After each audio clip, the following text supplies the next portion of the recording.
Hello student, class 8 का maths का question paper है एनुअल एग्जाम 2026 के लिए। तो जिन बच्चों का एग्जाम हो चुके हैं अपने आंसर चेक कर सकते हैं। जिनके एग्जाम नहीं हुए उनके लिए इंपॉर्टेंट है, अच्छी तरह से प्रैक्टिस कर लेना। एंड साथ ही साथ प्लेलिस्ट की भी प्रैक्टिस करना। प्लेलिस्ट का लिंक मैं डिस्क्रिप्शन में डाल दूंगी। उसमें PYQs है, प्रीवियस ईयर क्वेश्चन पेपर्स है, तो आपको अच्छी तरह से उन्हें प्रैक्टिस करना है। और लेटेस्ट क्वेश्चन पेपर्स भी है, तो आपको अच्छी तरह से प्रैक्टिस कर लेना है। तो चलिए इसका सोल्यूशन करते हैं। Section A objective question. तो फर्स्ट क्वेश्चन है, अगर डायगोनल क्वाड्रिलेटरल के बाइसेक्ट कर रहे हैं बट परपेंडिकुलर नहीं है तो उनमें से कौन सा क्वाड्रिलेटरल है। क्वाड्रिलेटरल मतलब जिसके पास 4 साइड होती है। अब ऐसा क्वाड्रिलेटरल जो बाइसेक्ट तो करे डायगोनल, डायगोनल समझ गए ना, अपोजिट वर्टेक्स से जो साइड बनती है वो डायगोनल्स होते हैं। डायगोनल बाइसेक्ट करे बट परपेंडिकुलर ना हो, तो किस किस के डायगोनल्स परपेंडिकुलर होते हैं ये आपने पढ़ा होगा। स्क्वायर के डायगोनल देखो इक्वल भी होते हैं और वो परपेंडिकुलर भी होते हैं। और रोम्बस के डायगोनल भी परपेंडिकुलर होते हैं, वो बाइसेक्ट भी करते हैं एंड परपेंडिकुलर भी होते हैं। स्क्वायर में भी डायगोनल बाइसेक्ट भी करते हैं और परपेंडिकुलर भी होते हैं। पैरेललोग्राम की बात करें तो उसमें जो डायगोनल्स होते हैं वो बाइसेक्ट तो करते हैं बट एक दूसरे के परपेंडिकुलर नहीं होते। एंड काइट की बात करें तो काइट में डायगोनल्स बाइसेक्ट नहीं करते बट वो परपेंडिकुलर होते हैं। देखो आपने देखा होगा ना, जो काइट होती है कैसी शेप होती है, ऐसे। ठीक है, ये काइट है। काइट में क्या है, ये जो डायगोनल्स है अपोजिट वर्टेक्स, ये डायगोनल्स है ना, ये मान लो ये ABCD है, तो AC और BD क्या होते हैं, डायगोनल्स होते हैं। तो ये डायगोनल्स 90 डिग्री पे बाइसेक्ट नहीं करते हैं बट 90 डिग्री पे इंटरसेक्ट करते हैं। तो 90 डिग्री तो है ये बट बाइसेक्ट नहीं कर रहा, तो ये तो पॉसिबल नहीं है। एंड पैरेललोग्राम की बात करें तो देखो इसके डायगोनल्स बाइसेक्ट भी कर रहे हैं। बाइसेक्ट का मतलब ये वाला इसके इक्वल है, ये वाला इसके इक्वल है, और ये लेकिन परपेंडिकुलर नहीं है।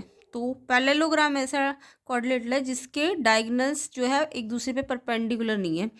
तो ये वाला आंसर होना चाहिए पैरेललोग्राम, कि इसके डायगोनल बाइसेक्ट तो कर रहे हैं बट एक दूसरे के परपेंडिकुलर नहीं है, पैरेललोग्राम होगा। ओके, बाकी स्क्वायर जो होता है, स्क्वायर के डायगोनल्स देखो, स्क्वायर ये है ना, तो स्क्वायर के डायगोनल बाइसेक्ट भी करते हैं और 90 डिग्री पे बाइसेक्ट करते हैं। ऐसे ही रोम्बस के डायगोनल्स भी क्या करते हैं, 90 डिग्री पे बाइसेक्ट करते हैं। तो रोम्बस, स्क्वायर, इनके डायगोनल 90 डिग्री पे बाइसेक्ट करते हैं। तो यहाँ पे आपका क्वाड्रिलेटरल बाइसेक्ट भी करना चाहिए बट परपेंडिकुलर नहीं होना चाहिए। तो पैरेललोग्राम एक ऐसा क्वाड्रिलेटरल है जो बाइसेक्ट तो करता है एंड बट परपेंडिकुलर नहीं होता। तो C ऑप्शन इसका करेक्ट आंसर होगा। नेक्स्ट क्वेश्चन देखो, which of the following numbers can be written as a sum of 3 consecutive natural number. तो इनमें बोला है कि कौन से नंबर है जिनको हम 3 कॉन्जिक्यूटिव नेचुरल नंबर के सम के फॉर्म में लिख सकते हैं। तो इसके लिए आपको एक कंडीशन पता होनी चाहिए, 3 कॉन्जिक्यूटिव का सम कैसे किस फॉर्म में निकल के आता है। नेचुरल कॉन्जिक्यूटिव लेने हैं, तो नेचुरल समझ गए ना, 1 2 3 से स्टार्ट होते हैं।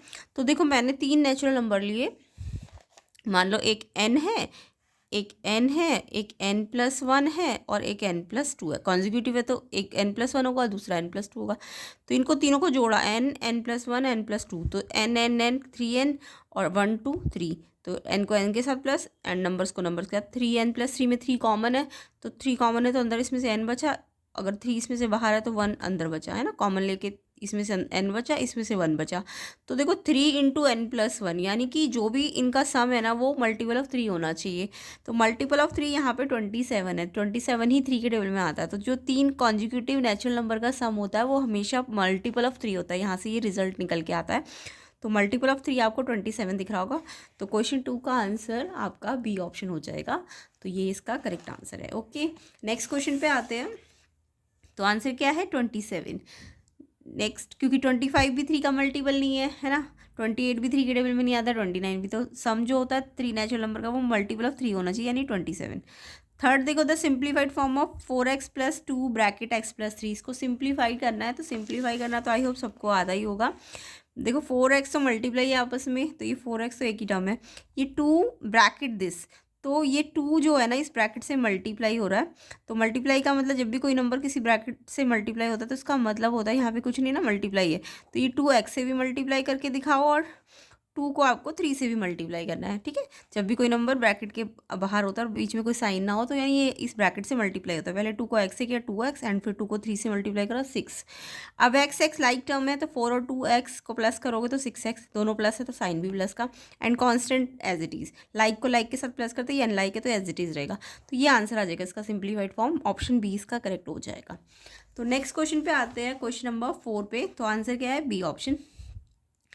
If the ratio of length to breadth of a rectangle 5:2, length आपको गिवन है, ब्रेथ निकालनी। तो लेंथ और ब्रेथ का रेशियो आपको दिया हुआ है एंड देन लेंथ भी दी हुई है, ब्रेथ निकालनी। सिंपल क्वेश्चन है। तो आपको क्वेश्चन में क्या दिया हुआ है, लेंथ और ब्रेथ का रेशियो, मतलब अपॉन में लेंथ और ब्रेथ अपॉन में कितना है 5/2, एंड लेंथ आपको क्वेश्चन में गिवन है 25, ब्रेथ आपको फाइंड करनी। तो लेंथ की जगह मैंने 25 रख दिया, breadth as it is and equals to 5/2। अब ये ब्रेथ निकालनी है तो ये फ्रैक्शन है ना, तो फ्रैक्शन जब दोनों में इक्वल हो तो क्रॉस मल्टीप्लाई कर दो। 25 को 2 से मल्टीप्लाई करके यहाँ लिख दिया और 5 को b से मल्टीप्लाई करके इस साइड लिख दिया।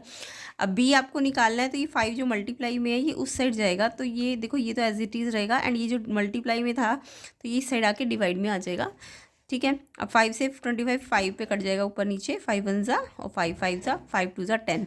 तो ब्रेथ आपकी 10 सेंटीमीटर, ऑप्शन सी इसका आंसर हो जाएगा। नेक्स्ट क्वेश्चन पे आते हैं।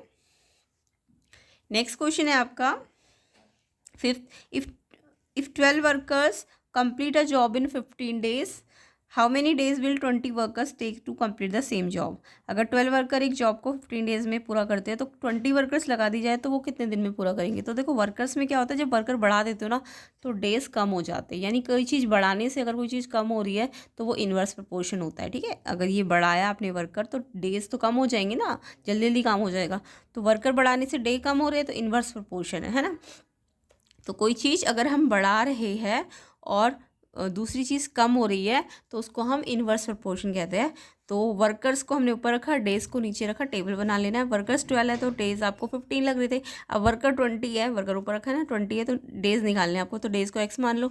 और ये इन्वर्स प्रपोर्शन है, इन्वर्स प्रपोर्शन में क्या करते हैं, वर्कर और डेज को मल्टीप्लाई में लिखेंगे, ये मल्टीप्लाई ये एंड ये मल्टीप्लाई ये, इक्वल लगा देंगे। तो इस तरीके से इन्वर्स प्रपोर्शन करेंगे। अब x निकालना है तो ये जो 20 मल्टीप्लाई में है तो ये x निकालना है तो इसको वहाँ ले जाएंगे, तो ये वहाँ जाएगा तो ये तो ऊपर एज इट इज़ रहेगा, 20 डिवाइड में आ जाएगा। अब 20 और 12, 5 से पहले ये कैंसिल कर दो, 5 3 जा, 5 4 जा, फिर 4 से ये दोनों कैंसिल हो जाएंगे, 4 1 जा, 4 3 जा, 3 3 जा 9, x 9 आ जाएगा, यानी नंबर ऑफ डेज आपके 9 आएंगे। सी ऑप्शन इसका आंसर हो जाएगा। तो सिंपल सा ही क्वेश्चन था।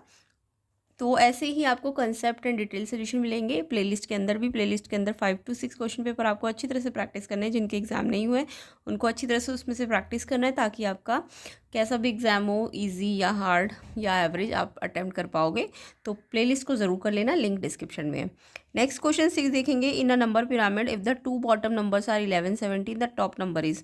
एक नंबर पिरामिड है, 2 बॉटम के नंबर्स दिए हुए 11 17, यानी नीचे वाले नंबर दिए हुए, और आपको इसका टॉप नंबर निकालना है।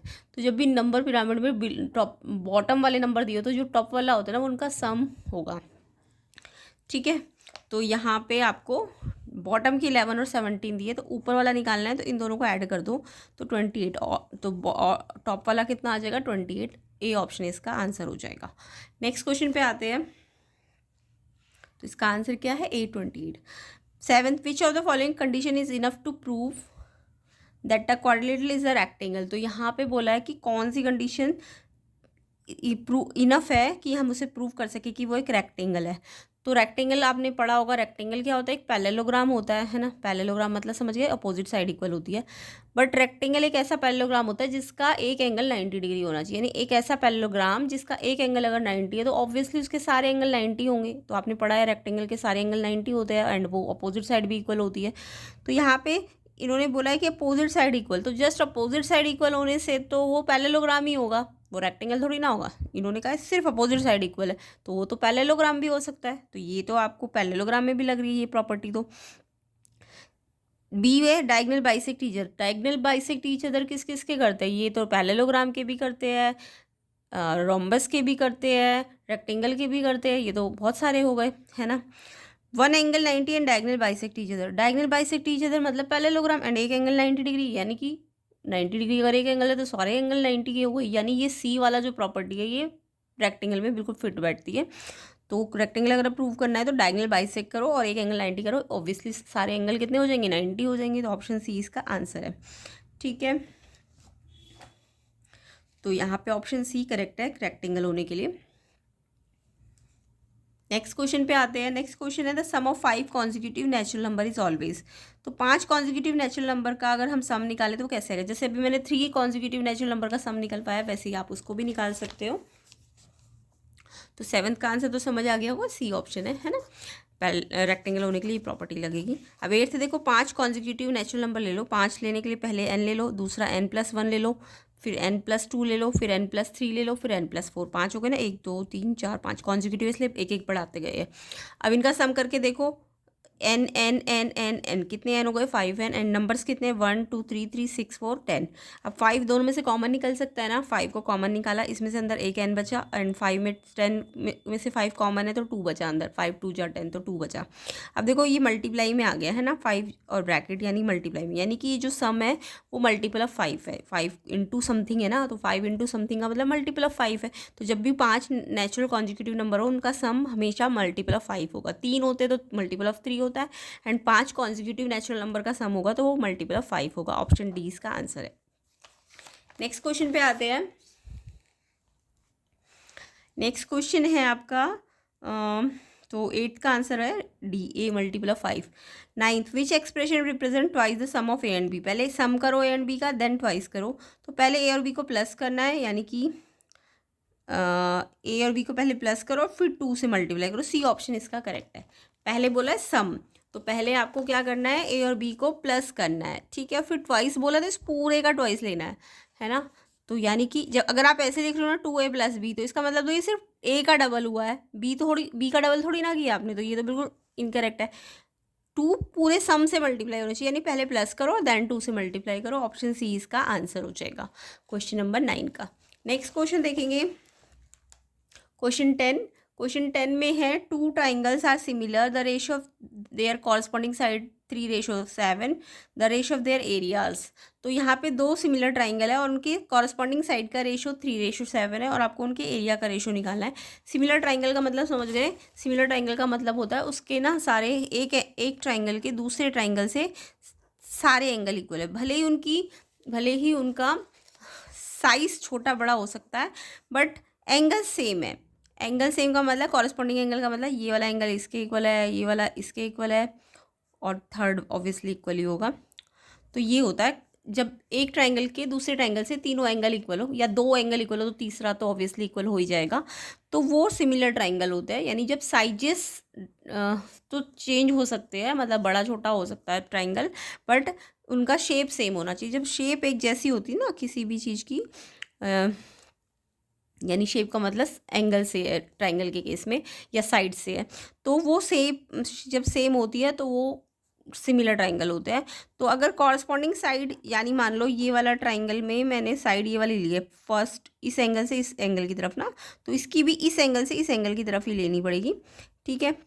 तो ये वाला साइड इस साइड के क्या है, इनका रेशो दिया हुआ है साइड का, और एरिया का रेशो निकालना है। तो ये कंडीशन याद रखना, सिमिलर ट्राइंगल में जो एरिया का रेशो होता है ना, वो साइड जो कॉरस्पॉन्डिंग साइड होती है उनके रेशो के स्क्वायर के बराबर होता है। ये याद रखना आप कंडीशन। एरिया, सिमिलर ट्राइंगल का एरिया का रेशो उनकी साइड्स, कॉरस्पॉन्डिंग समझ गए ना, इक्वल साइड, जो साइड प्रपोर्शन में होंगी तो उनके रेशो के इक्वल स्क्वायर के इक्वल होता है। तो इनका साइड 1 साइड 2 का रेशो 3/7 दिया होता है, और उसका स्क्वायर करके एरिया का रेशो निकल जाएगा। तो 9:49 आंसर है बी ऑप्शन। तो ये कंडीशन आपको याद रखनी है, एरिया का रेशो साइड्स कॉरस्पॉन्डिंग के स्क्वायर के बराबर होता है, ठीक है। तो ये कंडीशन आपको याद रखनी है। तो एरिया का रेशो ये आ जाएगा 9:49। ऑप्शन बी इसका करेक्ट आंसर हो जाएगा। तो बी ऑप्शन करेक्ट है। नेक्स्ट क्वेश्चन पे आते हैं, if 4 machine can pack 240 boxes in 6 hours, how many boxes can 10 such machine pack in 6 hours. तो देखो 4 मशीन पैक कर रही है 240 बॉक्सेस 6 आवर्स में, और 6 आवर्स में ही आपको पूछा है 10 मशीन्स कितने बॉक्सेस को पैक कर देगी। तो टाइम तो चेंज नहीं हुआ, 6 आवर्स ही रहा है, तो टाइम का तो कोई टाइम पे तो कोई यूनिटरी मेथड नहीं लगेगा, सिर्फ आपको मशीन और बॉक्सेस के ऊपर यूनिटरी मेथड लगाना है, क्योंकि टाइम सेम है।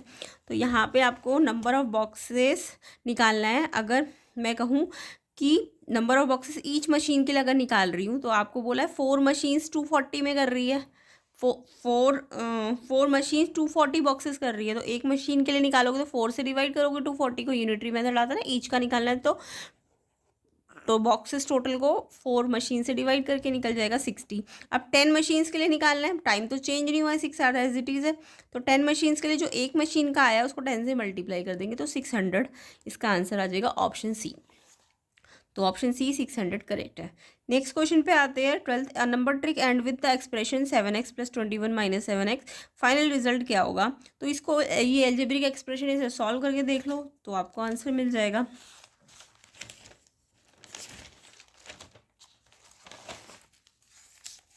तो देखो यहाँ पे क्वेश्चन नंबर 12, 7x और यहाँ भी 7x है, यानी ये लाइक टर्म है ना, 7x और एक प्लस की एक माइनस की, तो ये ऑब्वियसली कट जाएगी। लाइक टर्म्स प्लस माइनस हो सकती है, तो प्लस माइनस है तो ये दोनों सेम है तो इसलिए कट गई।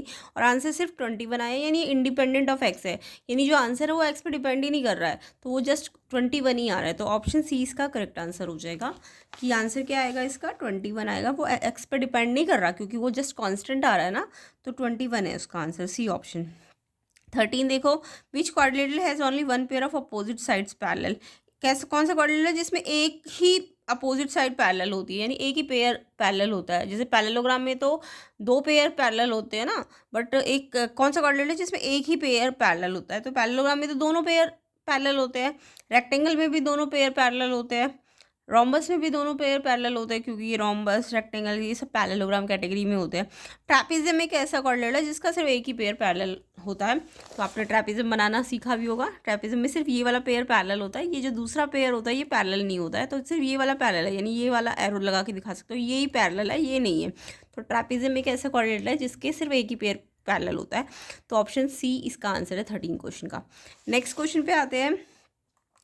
Next question assertion reason based है, तो 14 15 14 देखो, एजर्शन है the sum of any 3 consecutive natural number is always a multiple of 3। ये मैंने अभी थोड़ी देर पहले प्रूव कराया था आपको कि 3 कॉन्जिक्यूटिव नेचुरल नंबर जो होता है उनका सम हमेशा मल्टीपल ऑफ 3 होता है। ये सबसे पहले हमने जो क्वेश्चन किया था, क्वेश्चन नंबर सेकंड, तो इसमें मैंने आपको बताया था 3 n+1 n+2 को अगर आप प्लस करो तो 3n+3, यानी ये 3 कॉमन निकल जाएगा, तो ये मल्टीपल ऑफ 3 आएगा।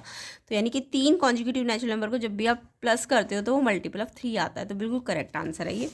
नेक्स्ट देखो, इसका रीज़न क्या है, any 3 consecutive natural number can be written as x-1 x+1। Yes, ऐसे लिख सकते हो आप, या तो आप x+1 x+2 भी लिख सकते हो, या फिर आप x+1 x-1 भी लिख सकते हो। तो रीज़न भी ठीक है इसका, ठीक है। तो यहाँ पे रीज़न करेक्ट है और रीज़न एक्सप्लेन भी कर रहा है, क्योंकि इसे प्लस करोगे ना तो देखो x 3x आ जाएगा और वो मल्टीपल ऑफ 3 होगा, 1 से 1 तो कट जाएगा। तो रीज़न एक्सप्लेन भी कर रहा है और रीज़न सही भी है।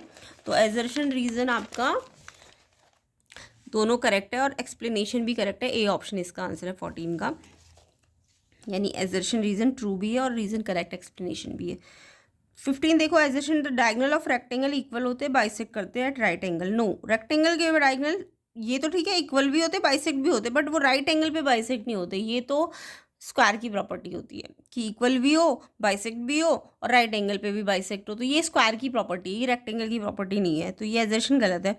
स्क्वायर रेक्टेंगल भी हो सकता है, रोम्बस भी हो सकता है। यस, स्क्वायर के देखो सारे एंगल 90 है, वो रेक्टेंगल भी हो सकता है, और स्क्वायर के चारों साइड इक्वल है, वो रोम्बस भी हो सकता है। तो दोनों प्रॉपर्टी मिल रही है ना, रेक्टेंगल के 90 होते हैं सारे एंगल, तो स्क्वायर के भी है, और रोम्बस की चारों साइड बराबर होती है तो स्क्वायर की साइड भी बराबर होती है। तो स्क्वायर रेक्टेंगल भी हो सकता है और रोम्बस भी हो सकता है, बट उल्टा बोलूँ रेक्टेंगल और रोम्बस स्क्वायर हो सकते हैं, ये पॉसिबल नहीं है, तो स्क्वायर हो सकता है। तो रीज़न सही है आपका। तो एजर्शन तो गलत है बट रीज़न सही है, ऑप्शन डी सही है इसका 15 का। एजर्शन गलत है बट रीज़न आपका सही है, ठीक है। सेक्शन बी पे देखो, first question, the area of Delhi इतना है एंड एरिया ऑफ मुंबई इतना है। आपको बोला पॉपुलेशन दिल्ली की 30 मिलियन है एंड मुंबई की 20 मिलियन है। आपको बोला कौन सी सिटी मोर क्राउडेड है। तो इसमें आपको क्राउडनेस देखने के लिए डेंसिटी निकालनी पड़ेगी। तो डेंसिटी कैसे निकलती है, पॉपुलेशन को एरिया से डिवाइड करके डेंसिटी निकल जाती है। तो दिल्ली की डेंसिटी निकालनी, तो दिल्ली की पॉपुलेशन 30 मिलियन है। देखो 30 लिख के मिलियन, मिलियन में कितनी जीरो होती है, 1 2 3 4 5 6, तो 30 मिलियन की 6 जीरो, और फिर इसको एरिया कितना दिया हुआ था 1484, इससे डिवाइड करना है। सेम ऐसी डेंसिटी मुंबई की निकालनी, तो 20 मिलियन है तो 6 जीरो, और इसका एरिया है 550। अब ये डिवाइड करके आंसर देखना, तो मुंबई का जो डेंसिटी आएगी ना वो ज़्यादा आएगी। तो आप डिवाइड करके आंसर बताना क्या क्या आएगा इसका डिवाइड करके, ये आप खुद मुझे कमेंट करके बताएंगे क्या आंसर है इसको, इससे डिवाइड करके क्या आ रहा है, दिल्ली की डेंसिटी और मुंबई की डेंसिटी। आप देखोगे कि मुंबई की डेंसिटी ज़्यादा आ रही है, तो डेंसिटी मुंबई की ज़्यादा है दिल्ली से, इसलिए मुंबई जो है ज़्यादा क्राउडेड है। जिसकी डेंसिटी ज़्यादा है यानी वो ज़्यादा क्राउडेड होगा। सेकेंड है कि ये आपको सॉल्व करना है, ओ एन को प्लस करो तो पी ओ आ जाए। तो यहाँ इस टाइप के क्वेश्चन में आपको थोड़ा सा नंबर्स रख रख के देखने पड़ेंगे। तो जैसे कि सबसे पहले तो ओ एन है ना, तो ओ एन है, यानी कि ओ एन आपका 2 डिजिट नंबर होना चाहिए। तो 2 डिजिट नंबर है, तो ऑब्वियसली जो इसका 2 डिजिट नंबर है, तो ये 10th डिजिट तो जीरो नहीं हो सकता, क्योंकि वो तो 1 हो जाएगा, फिर तो वो 1 डिजिट बन जाएगा ना। यानी ये 10th डिजिट ओ है, तो ये कभी भी ज़ीरो नहीं हो सकता। तो ओ जो है ओ मतलब 10th डिजिट जो है वो 10th डिजिट जीरो नहीं हो सकता, ये तो कंडीशन है। तो ओ तो मैं ज़ीरो तो बिल्कुल नहीं लिख सकती, तो नीचे ज़ीरो तो आ नहीं सकता।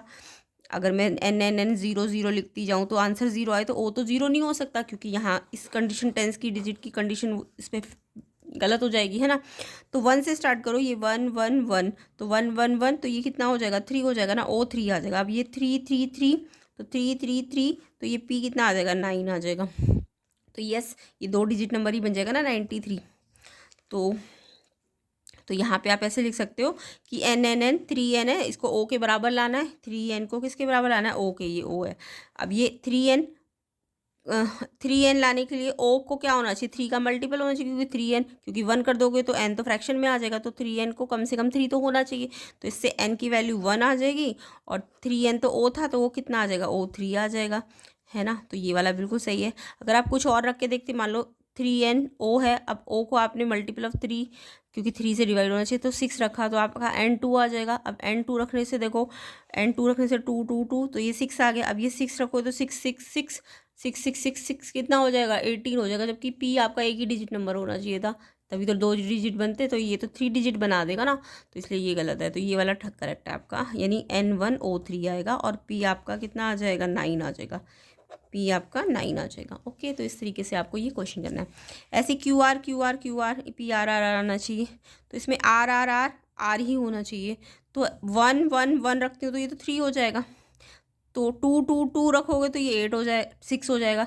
तो 5 5 5 रखने पे ही ये 5 15 आएगा ना, तो ये सिर्फ 5 के लिए पॉसिबल है, यानी आर आर आर को जोड़ूँ तो 3R और आर ही लाना है, और यहाँ कुछ भी आ सकता है। तो ये तभी पॉसिबल है जब यहाँ 5 होगा, तो ये 5 यानी ये 15 भी हो सकता है। 5 तो होगा नहीं, क्योंकि आगे कैरी जाएगा, है ना, तो ये 15 होगा। तो आर क्या होना चाहिए, 5 होना चाहिए, तभी ये कंडीशन फुलफिल होगी। अब आर 5 है, तो एक कैरी यहाँ जाएगा ही जाएगा। अब यहाँ पे रखो 2 2 4 2 6 और 1 7, तो ये तो 2 डिजिट नंबर बनना चाहिए, तो नहीं बन रहा। 2 2 4 2 6 1 7 3 3 6 3 9 1 10, 10 रखती हूँ तो ये R 0 बन जाएगा, ये भी नहीं हो रहा। ऐसे 5 5 5 रखोगे 25 1 5 5 5 15 1 16 16 में R 6 बन जाएगा।